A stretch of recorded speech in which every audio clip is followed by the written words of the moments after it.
Okay, the session is going to be very diverse regarding the topics we're going to discuss. And we're going to start with one of my favorites, which is network forensics. And I think most of us have probably struggled with network analysis, scrolling through Wireshark, making sense of all the data and stuff like that.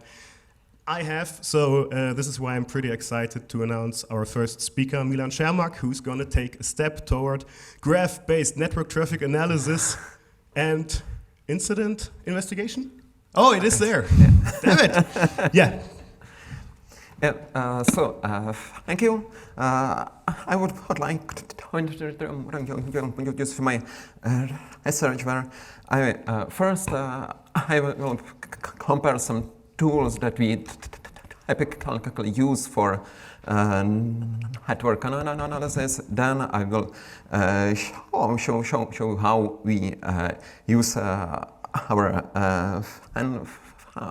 findings to create some new tool. And lastly, I will briefly talk about the possibilities of the using of graphs for wall incident investigation process. But first, let's see why even considering the graph-based approach. In general, the human brain is used to seeing the data as graphs. Yeah, so you really used to link the data and your observations. So why don't we use it for the data analysis as well? We have realized this when we talk with some law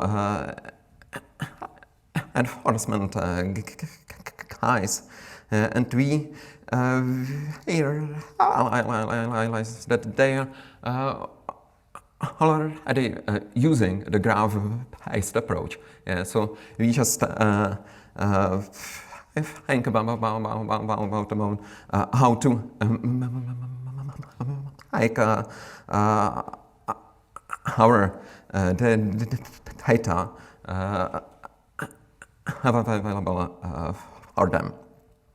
But first, we need to somehow understand what are the requirements of network traffic analysis and what the users really need. So we decide to compare three most common tools, and we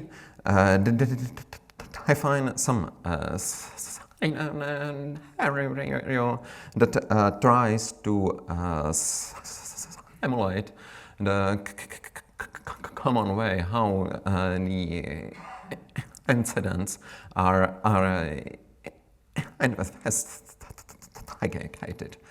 So first we know how the malware get on the machine. Then if there was some exploit or if it was phishing or something like that. And also we need to figure out if there are some command and control centers, and if there are some other devices that are infected. So that are some common questions we have when we try to investigate the attack. And we select cyber-check dataset. It's a dataset from a large cyber security audit exercise. It contains Hannigan and malicious traffic, and we have the capture for a wall day. And we select some alert, and we try to use the tools to investigate it. So first, probably you know Wireshark, yeah, you know how it works. So it's really useful tool, and you want to investigate a network on a microscopic level. But for a large traces, it's really hard to archive it, as when you type some filter, it takes several seconds to show you some results. And when you have a lot of questions, then it really slows down your work. So it's really good to answer the first two questions. But for the rest, you need to have some global overview of your data. So that's we realized that Wireshark have. So next tool we tried is Arkime. It transforms packet captures and tags them and provide you some nice interface where you can search for some specific traffic features. It's really rich and in opposite to Wireshark, it provides you some more global overview of the data, and also it's the only tool that have also some graph visualization, but only in a limited way. The last tool, it's my favorite one. If you don't know it, it's really hard to try. It's a desktop application that transforms the pickup we hope you think Zeek, and then it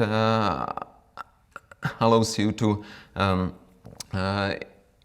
interactively search and filter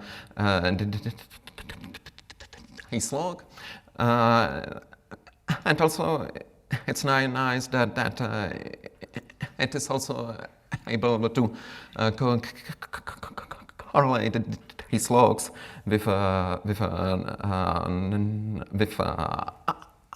alerts and harris from but you can associate some logs.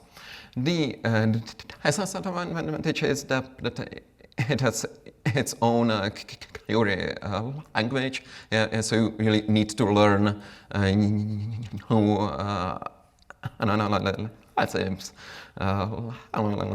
language, which is really hard sometimes.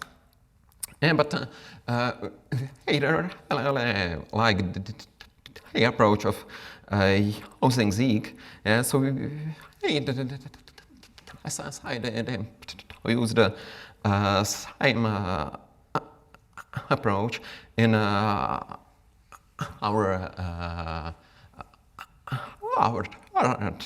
tool. Yeah, but first, I would like to mention that we want to replace these tools, yeah, but we want to provide some new analysis options that these tools are missing. And so first, one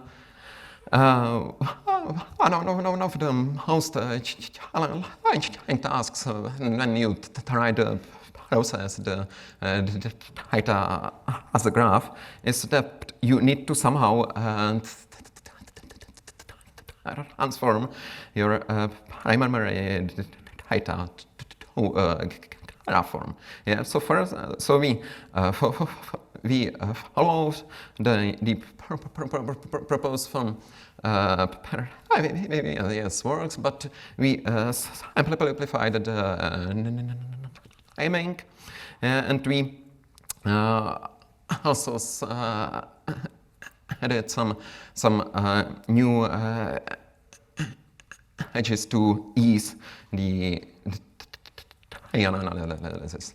And what I really like on this schema is that it follows the way how you think that network works. Yeah, so there's always some host, yeah, that makes connection, and this connection you transform some data. Yeah, so that's the scheme. And to demonstrate our approach, we developed Granef Toolkit. It's a an extension of data transforming tools, and part of it is a graph database graph. Probably you know of or J, yeah, but this database is limited, and how much data are we able to process in it? Yeah? So the graph is better and allow us to process even large captures. And so, in case of the data analysis, you can use the graph query language. Again, it's some specific language, so we have provide some user interface that allows you to search your data and take a paper or follow some connections and your observations. And the nice thing about it is that you really see your raw data and your connections, and also you can see some patterns. Yeah, so for example, scans has some nice star. Yeah, I have only short connections, or when we try to detect some botnet, again, it's a one host that communicate only with some other host, and as a visualization, you can simply see it. So that was the network traffic, but our approach or our goal is not to analyze only the network traffic data, but also to process any other data we have. So we really want to process or query data from threat intelligence. Yeah, I also want to connect our observation. Yeah. So, for example, we know that behind these devices is only one person. Yeah. So we can travel to the graph to check the person and then see his connections with some groups and to search for some next traffic. And also to follow the today's keynote, we our ultimate goal is to get alert and investigate the network, and then go to the process that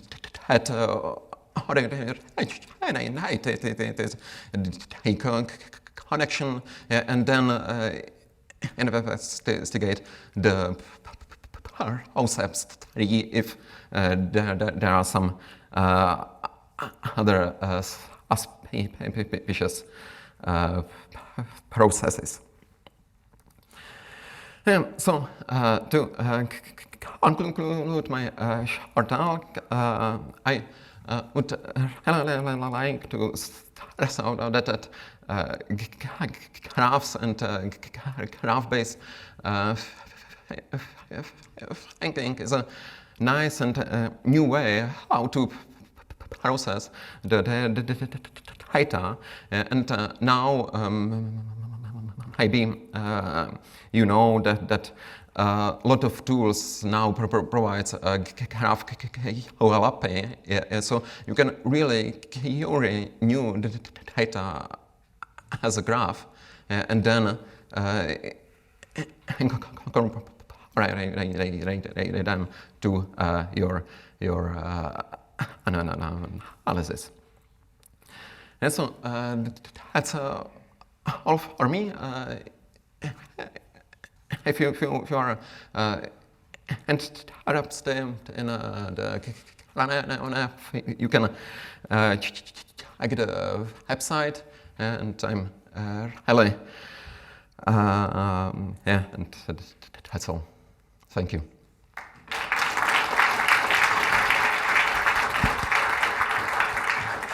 Perfect. Thank you very much. Are there any questions, like from the audience here or on Zoom?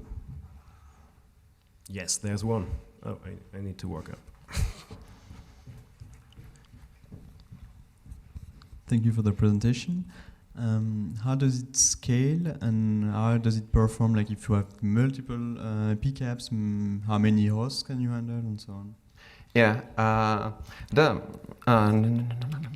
how as the graph database is quite new. Yeah. So they are still developing and improve. But as the reason we collected a graph, it's a scalable database. So you can store a lot of data if you have enough resources. And now the only challenging part is to index the data. But now they are also working on some extreme data changes. So it getting faster and faster now. Another one. Do you have the possibility in the graphical application to add some nodes manually and to add some edges when doing the investigation? Yeah, in a web page I have shown how to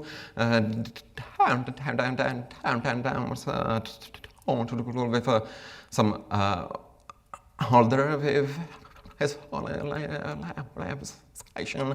But now I think within a month we will release the new version, and that will provide you a lot of filtering options and so on. So yeah. Another one. Okay, perfect. I saw there's one question from my colleague in the chat, but I couldn't read it, so you're going to do it? Perfect. Yeah, so this is a question from Martin Lamberts, who's asking about temporal data and its relationship to this model. He asks, he was wondering what metadata is stored in the connections in the graph. Is it just simple data, like is it connected to or responded? Or can you also store things like the number of bytes or packets transferred? Could this be used to detect various connection patterns? For example, something might be established, like a connection every n seconds. Yeah, he follow the clocks. Yeah, so you have on the host node that's only IP address, but in a connection node we store all the data that Zeek provides, and it's the same for let's say DNS traffic. Yeah, so you can search for a node with some specific query, and then again take deeper to some related connections. Brilliant, thank you very much. Yeah, thank you very much, Milan.